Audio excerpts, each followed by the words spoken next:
محترم بھائیوں اور بہنوں، روزہ قبول ہونے کی 3 نشانیاں۔ روزے دار حضور صلی اللہ علیہ وسلم کا یہ فرمان ضرور سن لے۔ حضرت سیدنا داتا گنج بخش علی حجویری رحمۃ اللہ علیہ نے حضور صلی اللہ علیہ وسلم کا فرمان نقل کیا ہے کہ روزے کی حقیقت رکنا ہے اور رکے رہنے کی بہت سی شرائط ہیں، مثلاً معدے کو کھانے پینے سے روکے رکھنا، آنکھ کو بدنگاہی سے روکے رکھنا، کان کو غیبت سننے، زبان کو فضول اور فتنہ انگیز باتیں کرنے اور جسم کو حکم الہی عز و جل کی مخالفت سے روکے رکھنا روزہ ہیں۔ جب بندہ ان تمام شرائط کی پیروی کرے گا تب وہ حقیقتاً روزے دار ہوگا۔ آپ رحمۃ اللہ علیہ کے اس فرمان مبارک سے ظاہر ہوتا ہے کہ جب وہ حقیقتاً روزے دار ہوگا تو انشاءاللہ اس کا روزہ بھی مقبول ہوگا۔ تو یہ پہلی نشانی ہے۔ ناظرین، اصل بات قبولیت کی ہے۔ ہمارا کوئی بھی عمل جو ہم کرتے ہیں اس کا کرنا بڑی بات نہیں ہے، بلکہ اس عمل کا الہی بارگاہ میں قبول ہونا زیادہ اہم ہے۔ حضور صلی اللہ علیہ وسلم نے ارشاد فرمایا کہ روزہ صرف نہ کھانے پینے کا نام نہیں، بلکہ روزہ آنکھ، کان، ناک، منہ اور زبان کا ہے کہ زبان سے غلط بات نہ بولی جائے، کانوں سے غلط چیز کو نہ سنا جائے۔ اگر وہ پھر بھی غلط کام کرتا رہے اور بھوکا پیاسا رہے تو حضور صلی اللہ علیہ وسلم نے ارشاد فرمایا کہ اس کا روزہ قبول نہیں ہے بلکہ فاقہ ہے۔ یہاں روزہ قبول ہونے کی کچھ نشانیاں ملاحظہ فرمائے کہ اگر آپ کا روزہ قبول ہوگا تو کچھ ایسی چیزیں خود ظاہر ہو جائے گی جس سے آپ یہ سمجھ سکتے ہیں کہ ہمارے روزے کو اللہ رب العزت نے قبول فرما لیا ہے یا نہیں۔ محترم بھائیوں اور بہنوں، جب کوئی انسان روزہ رکھتا ہے تو پھر وہ بہت سارے احتیاط کرتا ہے کہ کہیں ایسا نہ ہو کہ ہمارا روزہ مکروہ ہو جائے۔ روزے دار کو روزہ مکروہ ہونے کا ڈر لگتا ہے کیونکہ اس نے کھانا پینا چھوڑ دیا۔ اب جب روزے دار نے سب کچھ ہی چھوڑ دیا تو وہ سوچ رہا ہوتا ہے کہ اب ایسا نہ ہو کہ ہماری چھوٹی سی غلطی کی وجہ سے ہمارا روزہ برباد نہ ہو جائے، اور یہ سوچنا بھی چاہیے کیونکہ اس کا جو ثواب ہے وہ قیامت کے دن جب لوگ آئیں گے اپنے اپنے اعمال لے کر، کوئی نماز لے کر آ رہا ہوگا، کوئی عبادت لے کر اور کوئی روزہ لے کر، تو اللہ رب العزت اس کے فرشتے ان کو اجر و انعام دینا شروع کر دیں گے۔ نمازیوں کو اس کا بدلہ مل جائے گا، صدقہ دینے والوں کو اس کا صلہ مل جائے گا، حج کرنے والے کو فرشتے اس کا بدلہ اور انعام دے دیں گے۔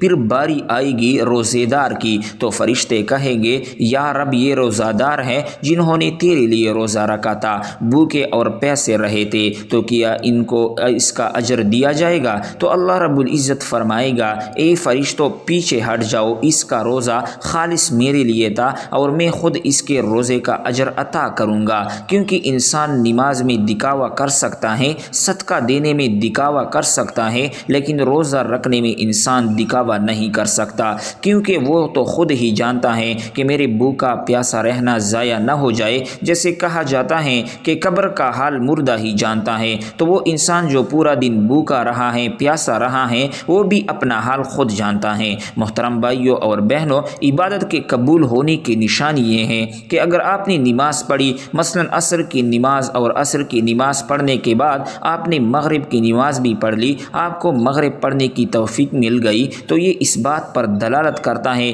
کہ آپ کی عصر کی نماز کو اللہ رب العزت نے قبول فرما لیا۔ کیونکہ جب اللہ تعالیٰ کس کی نماز کو قبول فرما لیتا ہے تو پھر اگلی نماز کی اس کو توفیق عطا فرما دیتا ہے۔ تو اس طرح روزہ اگر ہم نے ایک روزہ رکھا، اس کے بعد ہم نے اگلا روزہ بھی رکھ لیا، تو یہ روزے کی دوسری نشانی ہوتی ہے کہ ہمارے پچھلے روزے کو اللہ تعالیٰ نے قبول فرما لیا۔ اور اس کا مطلب یہ نہیں کہ آپ لغویات بھی زبان سے نکال لے، بری باتیں بھی کر رہے ہیں اور بہت سارے وہ افعال جن سے اللہ تعالیٰ نے ناپسند کیا ہے وہ بھی کر رہے ہیں۔ ہمیں حالت روزے میں ہر برے کام سے بچنا چاہیے۔ انسان کمزور ہے، اللہ کو یہی ادا تو بہت پسند ہے کہ دیکھو میرے بندے کو بھوک بھی لگ رہی ہے پیاس بھی لگ رہی ہے لیکن پھر بھی وہ میرے لیے بھوکا ہے۔ جب انسان افطاری کے وقت بیٹھتا ہے تو اذان ہونے سے پہلے اللہ فرشتوں سے فخر فرما کر کہتا ہے کہ دیکھو میرے بندے کے سامنے کھانا رکھا ہے، پانی رکھا ہے، اے فرشتوں اس کو بھوک بھی ہے لیکن کھانا کیوں نہیں کھا رہے؟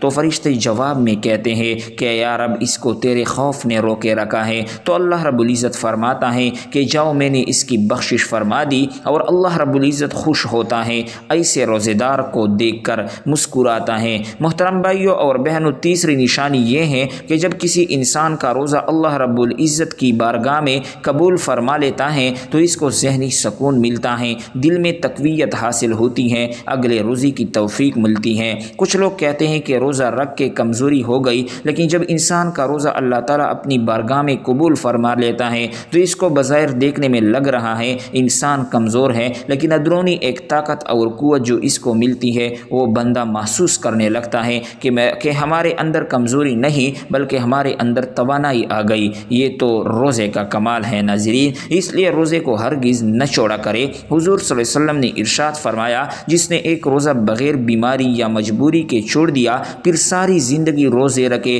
تو پھر اس کا پورا حق ادا نہیں ہو سکتا۔ حضور نبی کریم صلی اللہ علیہ وسلم نے ارشاد فرمایا کہ روزے دار قیامت کے دن عرش کے سائے کے نیچے کھاتا پیتا مسکراتا ہوگا، بے روزے دار حساب و کتاب میں مبتلا ہوگا۔ سابقہ گناہوں کا کفارہ، جس نے رمضان کا روزہ رکھا اور اس کی حدود کو پہچانا اور جس چیز سے بچنا چاہیے اس سے بچا، جو کچھ گناہ پہلے کر چکا ہے اس کا کفارہ ہو گیا۔ جس نے ایک دن کا روزہ اللہ عز و جل کی رضا حاصل کرنے کے لیے رکھا، اللہ رب العزت اسے جہنم سے اتنا دور کر دے گا جتنا ایک کوا جو اپنے بچپن سے اڑنا شروع کرے یہاں تک کہ بوڑھا ہو کر مر جائے۔ محترم بھائیوں اور بہنوں، مذکورہ بالا باتوں سے معلوم ہوا کہ اگر ہم ان بیان کردہ فرامین کے مطابق روزہ رکھیں گے تو اللہ رب العزت کی رحمت سے امید ہے کہ روزے کی قبولیت کا سامان ہو جائے گا۔